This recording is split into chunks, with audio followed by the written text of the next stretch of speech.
Salut les droneurs. Bon je suis super content de vous retrouver pour une nouvelle vidéo sur comment réaliser une cinématique avec le DJI FPV.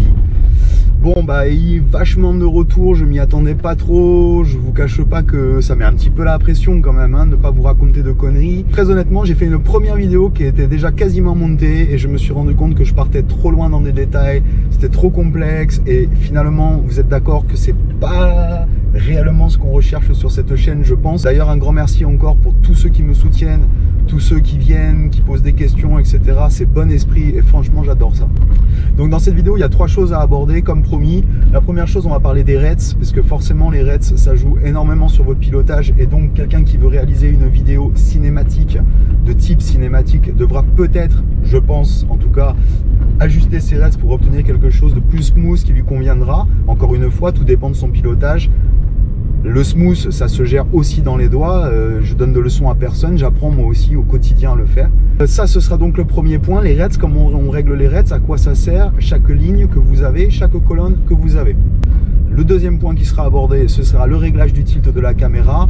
Alors là encore, je ne vais pas rentrer dans trop de détails. Il y a WeAreFPV qui a fait de super vidéos là-dessus, où je vous invite à voir, je vous mettrai le lien. Pour ce qui est des RETs du DJI, il y a Hubert Hellé qui a fait une super vidéo aussi, je vous mettrai le lien. Grosso modo, l'idée c'est de vous résumer ça pour que vous puissiez prendre en main les choses et commencer à avancer. Deuxième partie de la vidéo, et encore une fois je vais essayer de faire clair et concis court, ce sera le réglage de votre cam en rec. On en a parlé la semaine dernière dans la précédente vidéo, entre la fréquence d'image et le réglage du shutter speed, l'utilisation de filtre ND ou non pour avoir un résultat avec du motion blur qui soit cinématique. On va en reparler, on va aussi reparler du reste des réglages, ok, qui reste sommaire, relativement basique et classique sur ce drone. De toute façon, on n'est pas sur un Mavic 2 Pro ou maintenant, au vu de l'actualité, sur un Mavic 3. Il y aura la question de la GoPro ou non, je rentre pas là-dedans. Ceux qui veulent filmer à la GoPro peuvent en fait appliquer un petit peu le même scénario et enfin les mêmes conseils en tout cas pour le réaliser. Voilà, donc j'ai de la chance, il fait très très beau. J'arrive sur mon spot habituel que je connais maintenant bien. On va s'amuser un peu, donc on se retrouve dans 2 minutes et je vous explique ce qu'on fait. A tout de suite. Les RETs, c'est très simple. Vous allez comprendre, je vais vous la formuler le plus simplement possible. Vous allez pouvoir agir sur l'axe du yaw, ok, l'axe du yaw, l'axe du roll et l'axe du pitch. Le throttle, on n'en parle pas sur le DJI FPV. Sur ces 3 axes, vous allez pouvoir régler 3 formes entre guillemets de réglage. Le premier, c'est la sensibilité. C'est très simple. La sensibilité, c'est la réaction du drone au départ du mouvement du stick. Okay, on ne parle pas des hautes valeurs de stick, on parle juste au début. Comment le drone va se comporter quand vous allez commencer à bouger le stick. Donc là, ça nous intéresse. Clairement, ça nous intéresse. Ce que je peux vous dire, c'est que sur la sensibilité, si on veut faire du cinématique, on doit, avant toute chose, le diminuer un petit peu. Pourquoi? Parce que ça va vous permettre de faire des mouvements qui ne seront pas saccadés en départ de course. Le deuxième réglage que vous devez ou que vous pouvez faire directement, c'est l'automax. Alors, l'automax, c'est assez simple. C'est la réaction du drone à un temps donné. Alors, je crois que si ma mémoire est bonne, ça marche en degrés, une histoire comme ça. Exemple d'origine 360, c'est-à-dire qu'en une seconde, en une poussée, en une seconde, le drone fera 360 degrés. Je crois que c'est ça la règle. Donc si vous le foutez à 700, vous imaginez bien ce qui se passe. Ok, on ne va pas faire plus compliqué. Et si vous le diminuez trop bas, on peut aller jusqu'à 10. C'est une catastrophe aussi. Donc moi, j'aurais tendance à vous dire là-dessus, avec parcimonie, levez le pied, faites doucement, on ne sait jamais. Ok. La dernière chose qui peut être intéressante, c'est l'exponentielle. L'exponentielle, c'est la démultiplication, un petit peu comme sur une boîte de vitesse de voiture. Vous allez démultiplier ce que l'action que vous êtes en train de faire, elle va être démultipliée. Alors, je ne sais pas si c'est super clair, mais grosso modo, c'est ça. En ce qui concerne le tilt, il y a une super vidéo qui a été faite par Fred de WeAreFPV, dont je vous mets le lien, je vous invite à aller le voir, c'est beaucoup plus détaillé. Grosso modo, il a catégorisé 3 types d'angles utilisables. C'est très bien fait et je vous conseille vraiment d'aller vous rencarder là-dessus. Je ne vais pas rentrer dans tous ces détails. Je reprends sa formulation parce qu'elle est très bonne. Grosso modo, entre 15 et 20 degrés, vous êtes relativement plat. Ok, ça va faciliter certaines manœuvres. Je pense que vous le savez déjà, les marches arrière, les marches avant. Ok, garder un sujet, c'est à peu près relativement facile, il n'y a pas trop de difficultés. Là, vous allez avoir plus de difficultés, c'est en virage, parce que comme vous êtes plat, forcément pour virer, il va falloir incliner le drone. Donc, garder un sujet en inclinant le drone, c'est déjà plus difficile. Par contre, ça permet d'évoluer à basse vitesse. Quand on est vraiment débutant sur les premières heures de vol, ça est rassurant. Effet négatif, dès que vous mettez du throttle, immédiatement le drone monte et descend. Monte et descend. Donc vous avez des mouvements un peu ondulatoires comme ça qui sont pas géniaux. Je suis désolé, il y a quelques piafs autour de moi. Le deuxième façon de régler son tilt, ce sera grosso modo en moyenne, on va dire entre 20 et 25 degrés.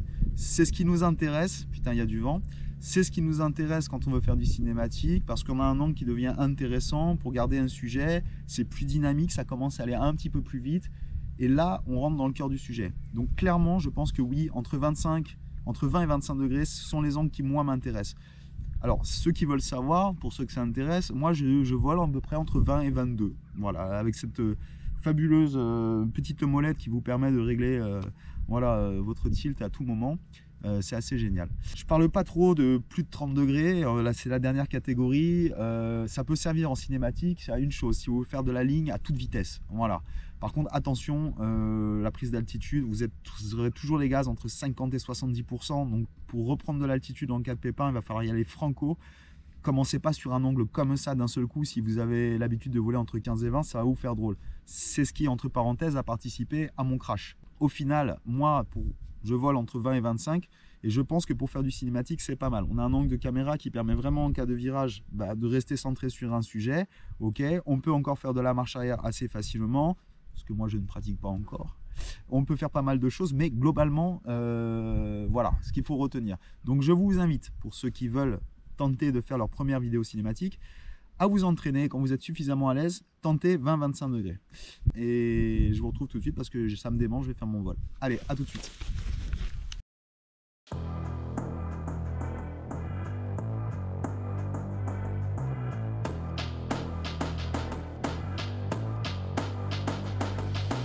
Donc le troisième point à aborder, c'est les réglages de la caméra. Parce que si vous voulez obtenir un rendu cinématique, il va falloir passer en mode plutôt large. La stabilisation, on en a parlé, vous serez obligé de l'activer si vous voulez avoir un rendu un peu smooth. Donc rocksteady. Ok, quand on passe en mode manuel, vous allez pouvoir prendre la main sur quoi? Vous allez pouvoir prendre la main sur le shutter speed. On a dit que le shutter speed, il se réglait en fonction de la fréquence d'image. Donc si vous choisissez 4K 60 images par seconde, le shutter sera sur 120. 4K 50 images par seconde, le shutter sera sur 100. Donc ça, c'est réglé. Réglage suivant, je fais tout de tête, hein, je ne sais pas si j'oublie des trucs. Réglage suivant, on va voir les ISO. Les ISO, si vous avez une journée ensoleillée, vous allez les mettre le plus bas possible, ok? 100 maximum. Un peu de nuage, vous montrez à 200. De toute façon, vous allez compenser l'entrée de lumière avec vos filtres ND. Parce que ça, ce sera indispensable. Si vous passez en manuel, vous serez obligé d'utiliser des filtres ND. Moi, sur le FPV, j'en ai pas encore acheté. Je ne filme qu'en automatique. Voilà, c'est pour ça que je n'ai pas forcément des rendus qui sont toujours très homogènes. Mais c'est pas grave, pour l'instant je ne cherche pas à faire de prestations ou de vrais rendus professionnels avec, je suis encore en phase d'apprentissage. Mais à partir du moment où on veut faire de la presta pro, ou on veut faire quelque chose de vraiment professionnel, cherchez pas, il faut coller un filtre ND. Donc les ISO, ce sera 100. À partir du moment où vous choisissez de passer en manuel, il faut prendre la main sur tous les réglages et ne pas en laisser un de côté. Okay, donc les ISO, ce sera 100 ou 200 s'il fait mauvais. Vous allez mettre votre ND8 pour commencer. Ok, déjà au sol, vous pouvez très bien prendre le drone dans les mains, vous positionner vers de la lumière, vers une partie son et voir déjà dans le cas ce que ça rend. Puisque ce qui est génial, c'est que ce que vous voyez, c'est réellement ce que vous allez filmer. Donc à partir de ce moment-là, vous êtes bien réglé, ok, vous avez pris les ISO, c'est bon, le shutter, c'est bon, le filtre est positionné. Il reste la balance des blancs. Alors la balance des blancs, ne la laissez pas non plus en automatique. S'il fait beau, à la rigueur, vous le mettez en beau. S'il ne fait pas beau, eh bien, vous le mettez en nuageux. Mais l'idéal, c'est de passer en total manuel et de régler. Alors, je ne vais pas vous expliquer dans les détails, mais vous réglez sur 5500, 5000, entre 5200 et 5500 Kelvin. C'est la température, ok? On pourra varier là-dessus, mais encore une fois, je ne rentre pas plus dans les détails, ça ne sert à rien. Donc, je pense que de mémoire, je n'ai rien oublié. Si vous avez réglé vos ISO, vous avez mis votre filtre ND, vous avez réglé votre shutter, vous avez réglé votre balance des blancs, vous faites quelques tests, même au sol, ou éventuellement vous décollez, vous faites un test et vous voyez. Si vous êtes surexposé, ok, vous n'avez pas 15 leviers d'action sur ce drone, vous reposez et vous passez du ND8 au ND16, ok, tout simplement. Alors, qu'est-ce qui va se passer? La lumière va être beaucoup plus filtrée, il sera peut-être nécessaire dans ce cas-là de remonter un tout petit peu les ISO. Ne touchez pas au shutter, puisque si vous touchez au shutter pour récupérer de la lumière, une fois encore, vous n'allez plus respecter la première règle que je vous ai expliquée dans la première vidéo en introduction. Il restera le pilotage. Alors ça, là, je me positionnerai franchement en vrai noob, ok. Et le deuxième point qui sera quand même important aussi, et là je essaierai d'être le plus clair et concis possible, je vous dirai sur quoi je travaille pour ce type de vidéo et comment je fonctionne, ce sera le post-traitement derrière, la colorimétrie, etc., etc. Et là encore, je ne ferai pas une vidéo avec Adobe Premiere ou des choses comme ça. On essaiera d'utiliser un logiciel très simple pour que chacun puisse de manière, sans investir, réussir à faire quelque chose de pas dégueulasse et plutôt sympa. Bah écoutez, on a fait le tour. J'espère que cette vidéo vous a plu. C'était vraiment pas évident pour moi, mais au vu des retours que j'ai eu sur l'introduction, il était nécessaire de le faire.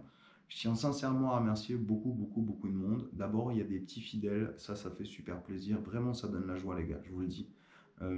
Encore une fois, moi, je ne suis pas présentateur télé ou présentateur radio. Je voulais juste partager une expérience. Et ça fait super plaisir d'avoir des retours sains de votre part. Donc c'est encourageant, merci. J'ai envie de continuer à le faire. Franchement, voilà. Donc lâchez-vous, dites-moi, et surtout, il y en a qui n'hésitent pas à me dire, ouais, tu devrais corriger ci, tu devrais corriger ça. C'est cool. J'ai des problèmes de son, je le sais, je dois régler ce problème rapidement, je dois investir dans un nouveau micro, des petits détails comme ça. En tout cas, merci d'être là, vous êtes de plus en plus nombreux, et big up à vous, n'oubliez pas, FPV is a fucking attitude, ok? Allez, prenez soin de vous, respectez les règles, et à très bientôt pour une nouvelle vidéo. Ciao!